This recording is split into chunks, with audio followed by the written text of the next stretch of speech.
नमस्कार, झारखंड समाचार के इस यूट्यूब चैनल में एक बार फिर से आप सभी का स्वागत है। झारखंड की डेली ब्रेकिंग न्यूज़ को हर एक सुबह जानते रहने के लिए सब्सक्राइब करें झारखंड समाचार के इस यूट्यूब चैनल को। तो आइए दोस्तों, बिना समय गवाए खबरों की ओर चलते हैं। झारखंड एकेडमिक काउंसिल की तरफ से 10वीं बोर्ड की परीक्षा का परिणाम जारी कर दिया गया और परिणाम कई लिहाज से अब तक के रिजल्ट से अलग है। जेएससी के इतिहास में जहां पहली बार बिना परीक्षा के रिजल्ट तैयार किया गया है, तो वहीं पहली बच्चों के उत्तीर्ण होने का आंकड़ा 90% को पार कर 95% पहुंच गया है। जैक की ओर से जारी रिजल्ट में इस बार सबसे पिछड़े जिला राज्य के सीएम हेमंत सोरेन का इलाका दुमका रहा, जबकि राज्य में सबसे ज़्यादा अव्वल गिरिडीह के बच्चे सफल रहे। दोस्तों, झारखंड के धनबाद में अतिरिक्त जिला एवं सत्र न्यायाधीश उत्तम आनंद की हत्या के मामले में 2 लोगों को गिरफ्तार किया गया है। पुलिस का कहना है कि इनमें से एक ने अपना गुनाह कबूल कर लिया है और झारखंड पुलिस के प्रवक्ता मोल बी होमकर ने बताया कि ऑटो चालक लखन वर्मा और उसके सहयोगी राहुल वर्मा को गिरफ्तार किया गया है। लखन ने स्वीकार किया है कि उसने ऑटो से जज को धक्का मारा था। साथ ही झारखंड एकेडमिक काउंसिल ने गुरुवार को मैट्रिक का रिजल्ट जारी कर दिया।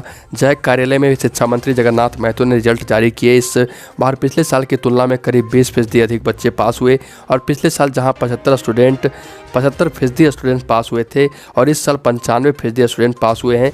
जैक के इतिहास में यह अब तक का सबसे हाई स्कोरिंग रिजल्ट है। कभी भी इतनी बड़ी संख्या में बच्चे पास नहीं हुए थे। अगली खबर तो झारखंड हाईकोर्ट ने धनबाद के जज उत्तम आनंद की मृत्यु मामले में धनबाद के न्यायाधीश के पत्र पर संज्ञान लिया। हाईकोर्ट ने डीजीपी और धनबाद के एसएसपी को तलब कर पूरे मामले की जानकारी ली। Chief justice doctor Ravi Ranjan ने एफआईआर होने में देर होने पर नाराजगी जाहिर की है।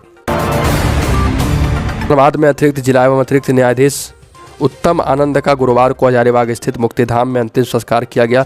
दिवंगत एडीजे के नाबालिग पुत्र का हाथ थामे पिता अधिवक्ता सदानंद प्रसाद ने मुखाग्नि दी। शिवपुरी स्थित आवास से लेकर मुक्तिधाम तक माहौल गमगीन रहा। पारिवारिक सदस्यों के अलावा उन्हें जानने वाले और परिजनों को सांत्वना देने वालों की आंखें नम थी। साथियों, तो कोरोना की दूसरी लहर से राहत मिलते अब तीसरी लहर का खतरा बढ़ गया है और झारखंड सरकार भी इसकी तैयारी में जुट गई है। इस बीच भारतीय आयुर्विज्ञान अनुसंधान परिषद की ओर से नई रिपोर्ट जारी की गई है। पिछले महीने करवाए गए सीरो सर्वे की रिपोर्ट के मुताबिक राज्य की 32% आबादी को अभी तक खतरा है और मात्र 61% आबादी में कोविड के खिलाफ एंटीबॉडी बनी है। वह दोस्तों, रांची में गुरुवार से ही झमाझम बारिश हो रही है। इसके साथ 16 किलोमीटर प्रति घंटे की रफ्तार से चल रही ठंडी हवा सीहन में इजाफा कर रही है। मौसम विज्ञान केंद्र रांची के पूर्वानुमान के मुताबिक रांची समेत राज्य के कई हिस्से में भारी से अति भारी बारिश की संभावना है। मौसम वैज्ञानिक अभिषेक आनंद ने बताया कि उत्तर पूर्वी जिले देवघर, धनबाद, दुमका, गिरिडीह, गोड्डा, पाकुड़ और साहिबगंज में मेघ गर्जन और वज्रपात के साथ भारी से अति भारी बारिश हो सकती है। अगली खबर, चाईबासा से एक बच्चे की छोटी सी भूल के लिए क्रूर पिता ने ऐसी सजा दी कि उसे जिंदगी भर अपाहिज बनकर रहना होगा। पश्चिमी सिंहभूम जिले के झीकपानी में लुगुन साई गांव निवासी 12 साल के बुद्धराम को पाव रोटी खाने की इच्छा थी। लालच में उसने पिता चिंता बोईपाई की जेब से 1 रुपये चुरा लिए। इसकी जानकारी पिता को लगी तो पहले उसने जमकर पिटाई की और फिर गुस्से में खौलते पानी में बेटे का दोनों हाथ डाल दिया। अब उसका हाथ काटना पड़ेगा। अगली खबर तो रांची से कोरोना संक्रमण और लंग्स ट्रांसप्लांटेशन से पूरी तरह स्वस्थ होने के बाद झारखंड सरकार में मंत्री जगन्नाथ महतो को शिक्षा और उत्पाद विभाग का प्रभार सौंप दिया गया। सीएम हेमंत सोरेन ने खुद मंत्री के आवास पर पहुंचकर उन्हें प्रभार सौंपा। इस दौरान मंत्री भावुक हो गए। प्रभार मिलने के बाद मंत्री ने कहा कि वह कभी भी हेमंत सोरेन का कर्ज नहीं उतार पाएंगे। सीएम उनके स्वास्थ्य की लगातार निगरानी भी रख रहे थे। साथियों, तो नई राष्ट्रीय शिक्षा नीति को मंजूरी मिले गुरुवार को 1 साल पूरे हो गए। इस मौके पर प्रधानमंत्री नरेंद्र मोदी ने एजुकेशन सेक्टर से जुड़े लोगों, टीचर्स और स्टूडेंट्स से सीधी बात की। इस दौरान उन्होंने 2 बड़े ऐलान किए। पहला कि गांव में भी बच्चों को प्ले स्कूल की सुविधा मिलेगी और अब तक यह कॉन्सेप्ट शहरों तक सीमित है। दूसरा कि इंजीनियरिंग के कोर्स का 11 भारतीय भाषाओं में ट्रांसलेशन के लिए टूल डेवलप किया जा चुका है और इससे इन भाषाओं के छात्रों को पढ़ाई में आसानी होगी।